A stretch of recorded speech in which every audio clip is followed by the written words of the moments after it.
Hello বন্ধুরা, দেখো আমার আর্জান কিন্তু সকাল সকাল মেলা থেকে ঘুরে চলে এলো। দেখো মেয়েদের খেলনা কিনে এনেছে আমার বাবু ওর দাদুর সঙ্গে গিয়ে। এখন নিয়ে খেলছে। এই তিনটে তো ঠিক আছে, ছেলেদের এই তিনটে নিয়েছে, আর মেয়েদের এই খেলনাগুলো নিয়ে এসেছে।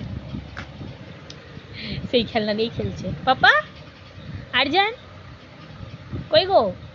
এই দেখো, তুমি খেলছো? একবার দেখো, এই দেখো, কই গো? একবার তাকাও, একবার তাকাও। তাকাবে তো, একবার হাই বলো না। এখন মানে খেলতে ব্যস্ত আছে, খেলনাগুলো নিয়ে আমি খেলতে ব্যস্ত আছে। গ্যাসের এটা খুলে দিয়েছে, শুরু হয়ে গেছে ভাঙা। দেখি দেখি দেখি, হুম খেলছো? তুমি খেলছো কি গো? আচ্ছা রেগে যাও না, রেগে যাও না, ধরো ধরো, না না, রেগে যাও না, খেলো। তো বন্ধুরা, এরকম আরও ভিডিও দেখতে চাইলে চ্যানেলটি সাবস্ক্রাইব করো। দেখা হচ্ছে আবার নেক্সট ভিডিও।